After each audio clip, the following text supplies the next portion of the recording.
Did you know Steam now lets you record your video games? While your PC likely has a built-in game recorder, both via your graphics card driver such as NVIDIA Shadowplay or AMD Relive, or via the Xbox Game Bar if you're on Windows, it's hard to argue with the convenience of recording directly in Steam and having it shareable to your Steam profile. Plus, there's some features that Steam Game Recording has that Shadowplay doesn't, and it works on the Steam Deck. I'm Addy, welcome back to Lost Saves, let's jump in. For recording video of your games, let's look at Steam settings. Scroll down to Game Recording. By default, this feature is off. You can change it from one of two options. The first is a background recording option that will save up to 2 hours of video at a time, saved to temporary clips, that you can then look at or export to permanent files. This is somewhat similar, though also more robust than NVIDIA's Shadowplay feature or similar capabilities with Intel software or AMD's Relive. The second option is to only have it record manually, where you start and stop recording directly with a hotkey, no ability to go back and capture moments after they've happened. I typically use background recording. Next, we're given options for a few hotkeys. The first is again manual clip recording. The second is to add a marker to the timeline of the background recording.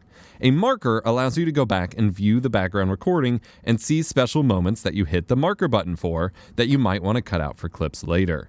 Then we have the screenshot hotkey button and a new option to save the last X number of seconds to its own clip, just like Shadowplay. You can extend this beyond the original 30-second setting. I like 60 seconds, sometimes I cut it to 45 seconds. You also then have the option to set the recording options to controller macros as well instead of just keyboard. But for some reason they have not added a controller macro for screenshotting. I really don't understand why. Enabling background recording will require a Steam restart. Once it's back, you'll have some options over the quality of the video. First is the length of background recording, which defaults to 120 minutes or 2 hours, but can be extended beyond this. The next is quality, which is just the bitrate for the video. Higher, up to ultra, is better, but will use more disk space, and it gives you a disk space estimator here so you can see that impact. I always like maxing out the quality to produce the best looking videos I can, but if you'd rather be able to share more moments without filling your hard drives, these options are for you. You can customize the background recording length and bitrate on a per game basis to really get into the weeds of how you want this to happen for different games. There are lots of possibilities here. Crucially, you can change the location that these recordings save to. Again, the background recordings save to a bunch of temp files that can't really be used on their own without a bunch of hassle. But it's still useful to move this if you want long, high bitrate background recordings and maybe don't have a ton of space on your default hard drive. Maybe you have a secondary hard drive with more space that you'd want it to record to. Next are extra features for video encoding. The first is to use your graphics card hardware encoding. You want to leave this on as it allows the recording to have the least performance penalty to your game. The next is to use HEVC as the video codec. This is a newer, higher efficiency codec than the standard H.264 you might be used to, but in some oddball cases might not be compatible with the software or platform you plan on using it on. YouTube and most major video platforms support HEVC just fine these days, and DaVinci Resolve, Adobe Premiere, and most video editors support it at this point as well.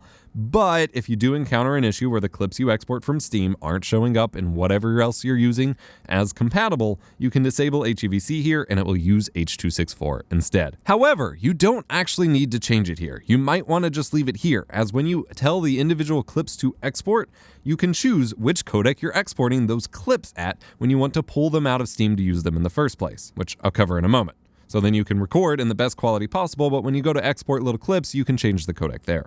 You can also set the maximum frame rate for your video to 60, the default, or 30. 30 will be lighter weight on your system resources and take up less space, but many prefer the smoothness of 60 FPS gameplay footage these days. Finally, you have audio options for your game recording. The first is a toggle for your microphone as well as the game. If you want your commentary or reactions or whatever saved, this is worth using. Forcing your mic to mono can help it cut across the game sound, but might also be necessary depending on your audio interface or device. Some microphones only come in on the left or right channel of a stereo pair, so this option is necessary to get your mic into both ears.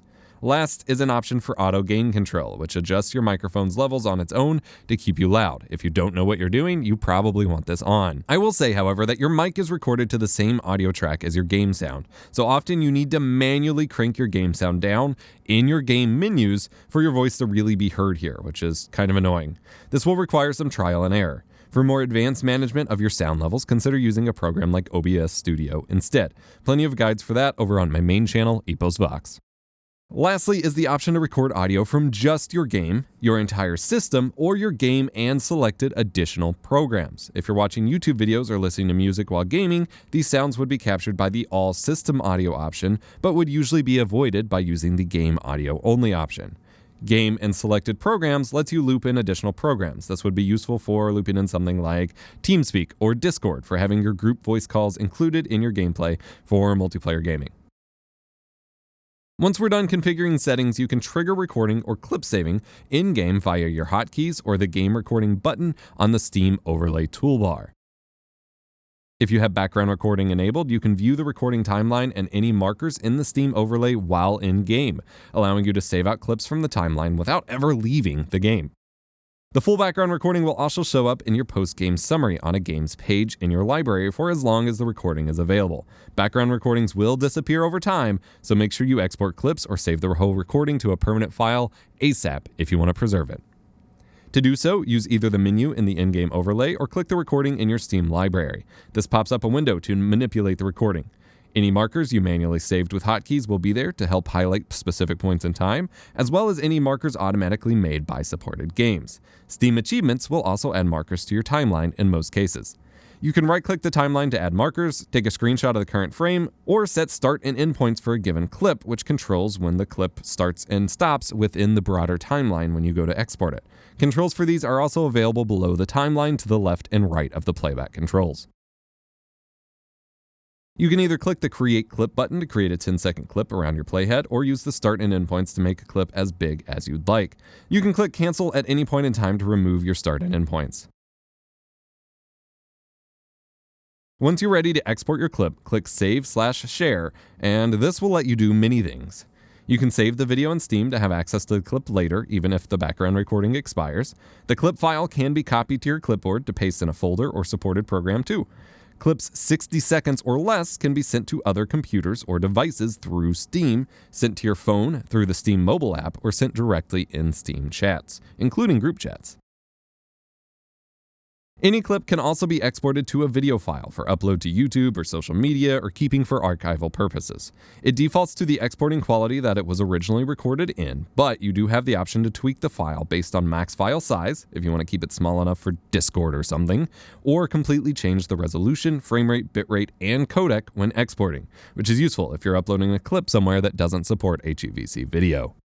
Choose a destination folder for the export and enjoy your video. Clips will also stay in your post-game summary too, for easy finding. Weirdly, it doesn't seem like you can share your individual clips to your Steam profile or to individual games community pages. You can share a direct link of your clip to someone, but to embed videos in the community features on Steam, it has to be uploaded to YouTube. It has to be an uploaded YouTube video link. So make an account and upload your clips there, I guess. Game recording is a great way to save memories, hype moments, and share your favorite games and hobby, and it works on normal PCs and on your Steam Deck.